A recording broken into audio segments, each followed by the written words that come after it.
Assalamualaikum warahmatullahi wabarakatuh. Perkenalkan, kami dari kelompok 3 akan mempresentasikan hasil diskusi kami mengenai tugas perencanaan pesan bisnis, organisasi pesan bisnis, dan revisi pesan bisnis.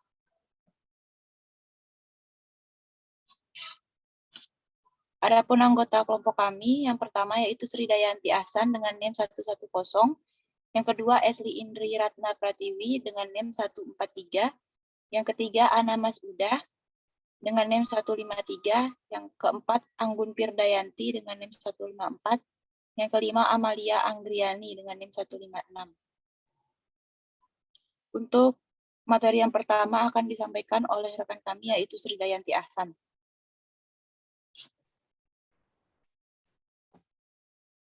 Perencanaan pesan-pesan bisnis.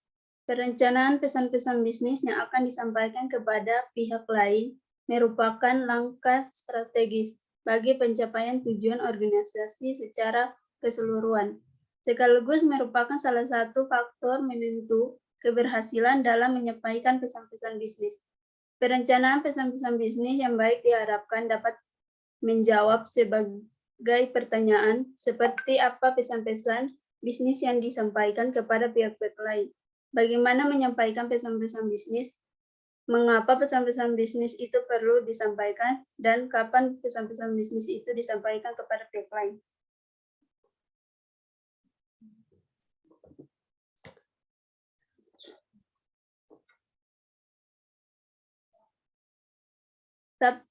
Tahap terhadap pesan-pesan bisnis. 1. Apa tujuan penyampaian pesan bisnis? Sebagai kita ketahui bahwa dalam penyampaian pesan-pesan bisnis, setiap individu mempunyai tujuan yang berbeda-beda. Tahap pertama yang perlu diperhatikan adalah pemahaman yang baik terhadap apa tujuan penyampaian pesan-pesan bisnis tersebut. Apabila tujuan menyampaikan pesan-pesan bisnis sudah jelas, maka hal ini akan mempermudah dan memperlancar mencapai pesan-pesan bisnis. 2. Menganalisis audiens. Setelah menentu maksud dan tujuan penyampaian pesan-pesan bisnis, tahapan berikutnya adalah bagaimana menganalisis audiens pembaca, yaitu apa, siapa, bagaimana, dan kapan sebaiknya pesan-pesan bisnis itu disampaikan. Apa yang diinginkan atau yang diharapkan audiens terhadap suatu pesan-pesan bisnis. Apa latar belakang, pendidikan, usia, jenis kelamin, jabatan, pekerjaan, dan budaya. Audiens, siapa yang menerima pesan-pesan bisnis, bagaimana audiens dengan mudah dapat menerima pesan-pesan bisnis.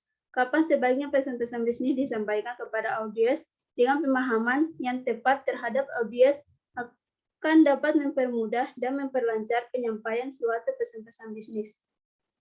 3. Menentu ide, gagasan, pesan-pesan bisnis.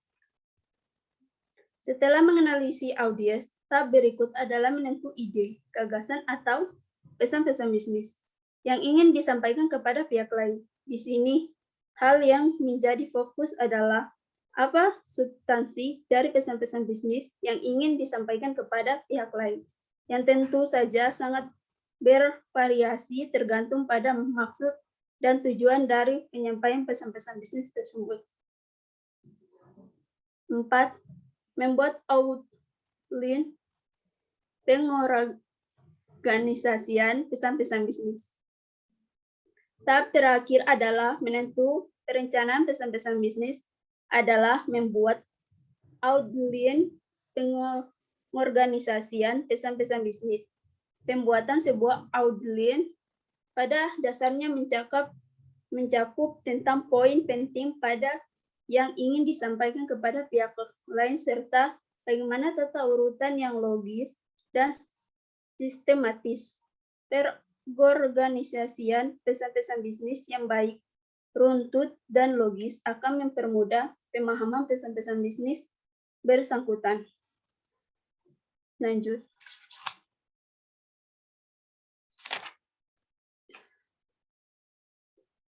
Proses komposisi. 1. Perencanaan. Perencanaan merupakan fase pertama yang perlu perhatikan dalam menyampaikan pesan-pesan bisnis secara tertulis atau dalam bahasa yang sederhana sebagai sebuah draft yang masih memerlukan perbaikan.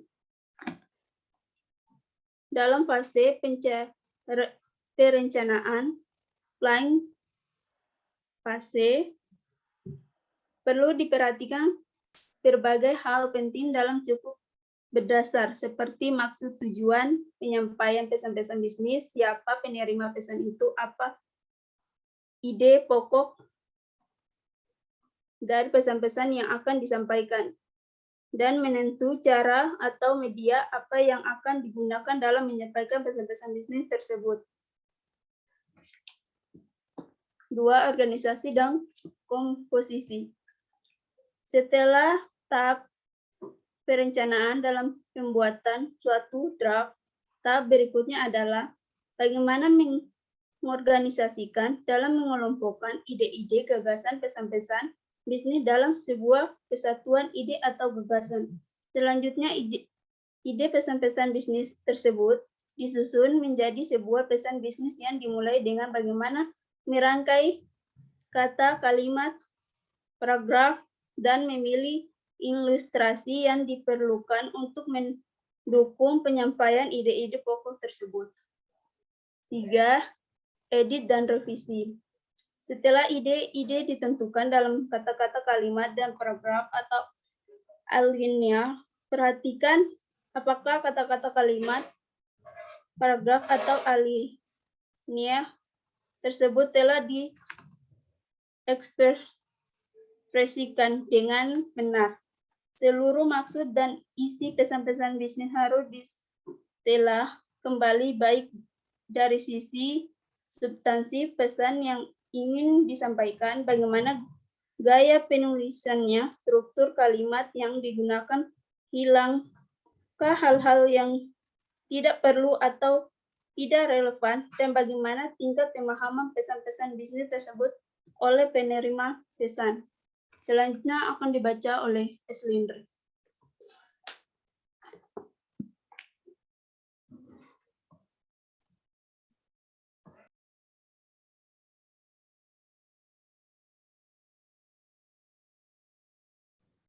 Yang selanjutnya yaitu ada penentuan tujuan. Tahap pertama dalam merencanakan suatu pesan bisnis adalah memiliki maksud dan tujuan penyampaian pesan-pesan bisnis tersebut. Karena itu, penyampaian pesan-pesan bisnis yang dilakukan oleh suatu organisasi bisnis secara tidak langsung juga akan membawa nama lembaganya. Artinya, penyampaian pesan-pesan bisnis yang memberikan kesan baik dan positif bagi penerima pesan akan berdampak positif bagi lembaga organisasi bisnisnya.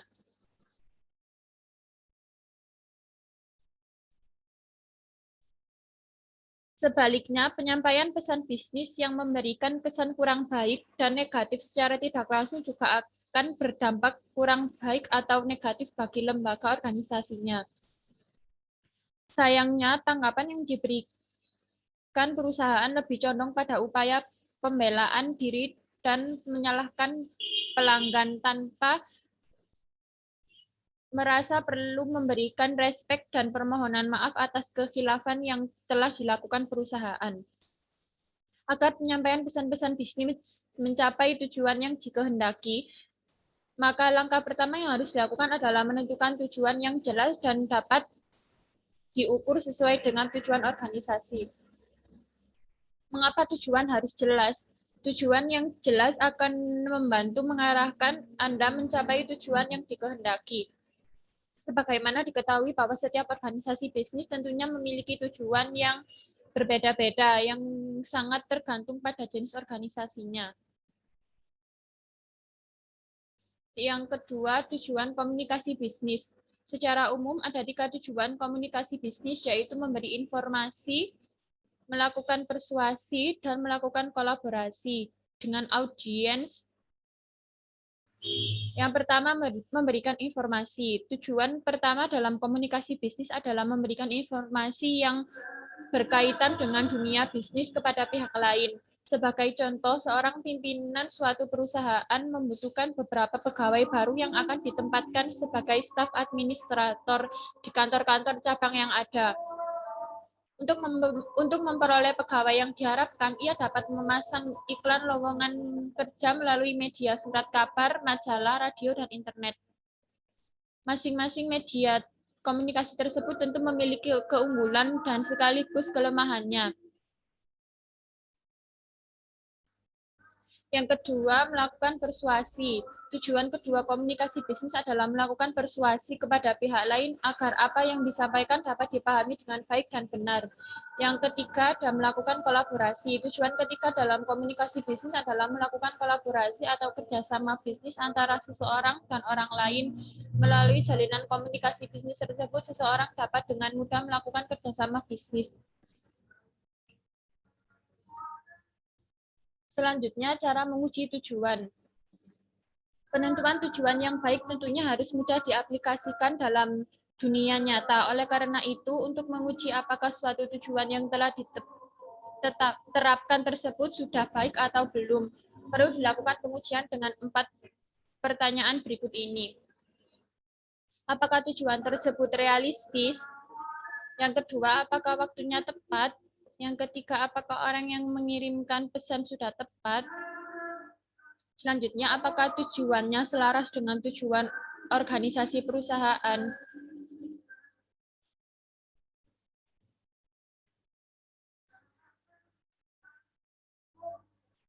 Selanjutnya, ada hal-hal yang menyebabkan pesan tak terorganisasi dengan baik. Dalam suatu organisasi bisnis, pesan-pesan bisnis yang disampaikan oleh pimpinan perusahaan kepada para bawahannya kadangkala terorganisasi dengan baik, sehingga mudah dipahami dengan baik. Ada beberapa alasan yang menyebabkan penyampaian pesan-pesan bisnis tidak terorganisasi dengan baik yang akan dibahas berikut ini. 1. Bertele-tele. Seringkali pesan bisnis yang disampaikan dalam paragraf pembukaan sebuah surat terlalu panjang hingga mencapai beberapa paragraf baru kemudian masuk ke topik bahasan. Pada akhirnya yang muncul adalah kesan negatif dari para pendengarnya yang dilampiaskan dalam berbagai bentuk seperti menggerutu. Karena itu, paragraf pembuka dalam penyampaian pesan-pesan bisnis secara tertulis yang bertele-tele juga akan memberikan dampak yang kurang baik terhadap penerima pesan. Yang kedua, memasukkan bahan-bahan yang tidak relevan. Faktor berikutnya yang menyebabkan pesan-pesan bisnis tidak terorganisasi dengan baik adalah memasukkan bahan-bahan yang tidak penting dan tidak relevan. Pada pesan yang disampaikan kepada penerima pesan, informasi yang tidak relevan dan tidak penting tersebut di samping membuang-buang waktu juga dapat mengakibatkan penerima pesan-pesan bisnis yang disampaikan menjadi kabur, tidak jelas, dan sulit dipahami oleh penerima pesan. Yang ketiga yaitu menyajikan ide-ide secara tidak logis. Penyampaian pesan-pesan atau ide yang tidak logis mencakup ide-ide yang sulit untuk dicapai atau tidak mungkin diimplementasikan dalam situasi dan kondisi yang normal.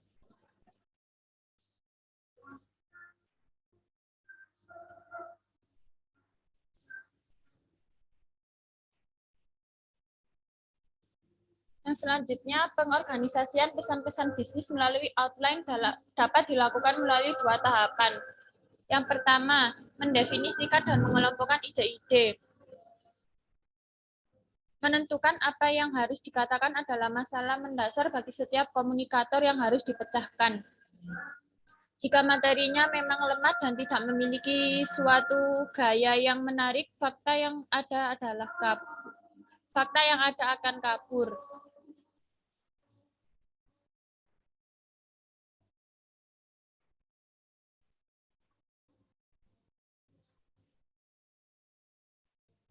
Yang kedua, menentukan urutan dengan rencana organisasional. Setelah Anda mendefinisikan dan mengelompokkan ide-ide, Anda siap untuk memutuskan bagaimana urutannya yang sesuai dengan rencana organisasional. Untuk dapat menentukan urutannya ada dua pendekatan penting, yaitu satu pendekatan langsung. Pendekatan langsung sering disebut juga istilah pendekatan deduktif, di mana ide pokok suatu pesan-pesan bisnis ditempatkan pada bagian pembuka, kemudian diikuti dengan bukti-bukti pendukungnya. Yang kedua ada pendekatan tidak langsung. Pendekatan tidak langsung sering disebut juga dengan istilah pendekatan induktif. Pendekatan ini merupakan kebalikan dari pendekatan langsung, di mana bukti-bukti pendukungnya disampaikan di bagian pembuka, kemudian diikuti oleh ide pokoknya. Yang selanjutnya akan dijelaskan oleh rekan saya.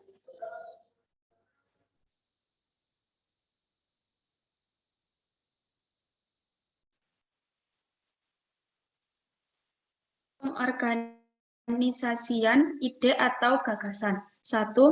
Waktu atau kronologi. 2. Klasifikasi atau pengelompokan. 3. Tingkatan pentingnya. 4. Sebab dan akibat. 5. Perbandingan dan kontras atau perbedaan. 6. Masalah dan solusi. Mulailah dengan ide pokok. Ide pokok akan membantu Anda dalam menetapkan tujuan dan strategi umum dari suatu pesan. Ide pokok tersebut dapat dirangkum ke dalam dua hal, yaitu A. Apa yang Anda inginkan terhadap pembaca untuk melakukannya atau memikirkannya. B. Alasan yang mendasar mengapa mereka harus melakukan atau memikirkannya. Ide pokok merupakan titik awal untuk membuat outline. Menyatakan poin-poin pendukung yang penting. Setelah menetapkan ide pokok, pesan yang akan disampaikan, tahap selanjutnya adalah menyusun poin-poin pendukung yang penting sebagai pendukung ide-ide pokok tersebut. Memberikan ilustrasi dengan bukti-bukti. Tahap ketiga dalam menyusun outline adalah memberikan ilustrasi dengan mengemukakan bukti-bukti yang berhasil dikumpulkan. Semakin banyak bukti-bukti yang dapat disajikan outline yang Anda buat akan menjadi semakin baik. Next.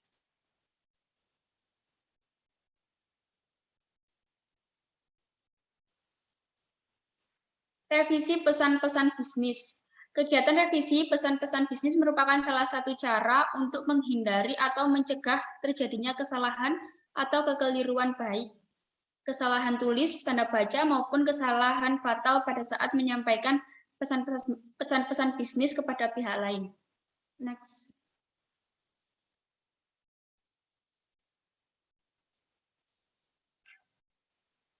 Apa saja yang perlu dilakukan dalam merevisi pesan-pesan bisnis? Mengedit isi dan pengorganisasiannya, mengedit gaya atau style penulisan, mengedit format. Mengedit isi dan perorganisasiannya. Salah satu kegiatan dalam merevisi pesan-pesan bisnis adalah melakukan cek ulang atas submitasi suatu pesan. Jangan sampai terjadi kesalahan atau submitasi suatu pesan. Apalagi kesalahannya sangat fatal, karena hal itu akan sangat mengganggu hubungan baik antara pihak perusahaan dan para pelanggannya. Beberapa pertanyaan berikut ini dapat digunakan untuk membantu mengedit isi dan perorganisasian pesan-pesan bisnis.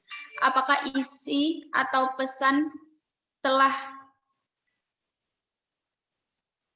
apakah isi dan pesan telah memulai dengan yang direncanakan? Apakah poin-poin penting dalam suatu pesan telah dimasukkan dengan urutan yang logis atau tidak? Apakah ada keseimbangan yang baik antara yang umum dan yang khusus? Selanjutnya akan dilanjutkan dengan rekan saya, Anggun.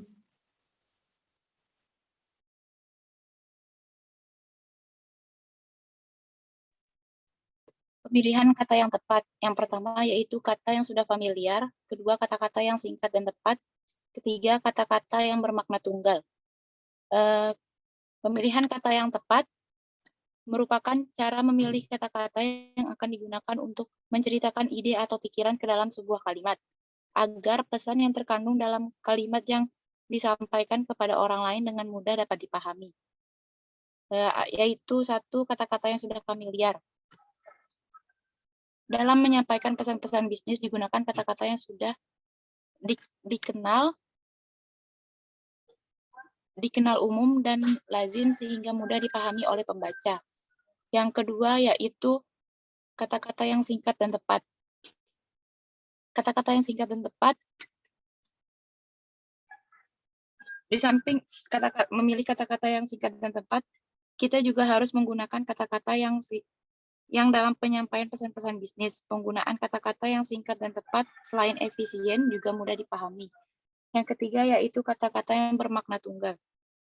Kata-kata yang memiliki berbagai pengertian sebaiknya dihindari dan penyampaian pesan-pesan bisnis karena penggunaan kata-kata tersebut akan mengakibatkan terjadinya penafsiran atau persepsi yang bermacam-macam.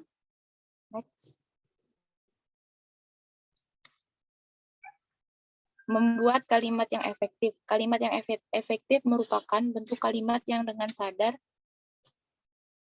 Kalimat efektif merupakan bentuk kalimat yang dengan sadar dan sengaja disusun untuk mencapai daya informasi yang tepat dan baik. Karena itu, kalimat yang efektif harus sesuai dengan kaidah bahasa, singkat, serta enak dibaca dan sopan. Materi selanjutnya akan disampaikan oleh rekan saya, Amalia. 3 jenis kalimat. 1. Kalimat sederhana. Kalimat sederhana adalah kalimat yang hanya memiliki sebuah subjek dan sebuah predikat, namun tidak menutup kemungkinan suatu kalimat dilengkapi dengan objek baik langsung maupun tidak langsung. Kedua, kalimat majemuk. Kalimat majemuk berisi 2 atau lebih klausa independen dan tidak mempunyai klausa dependen. Klausa independen merupakan anak kalimat yang dapat berdiri sendiri atau mempunyai pengertian yang utuh. Sedangkan klausa dependen adalah anak kalimat yang tidak dapat berdiri sendiri sehingga tidak memiliki pengertian yang utuh. Contohnya seperti dan, tetapi, atau. Kalimat kompleks. Kalimat kompleks berisi sebuah klausa independen dan atau lebih klausa dependen sebagai anak kalimat. Dalam menyusun suatu kalimat, gunakanlah jenis kalimat mana yang paling tepat secara dan cocok dengan pemikiran atau ide yang dimiliki. Selanjutnya, slide selanjutnya.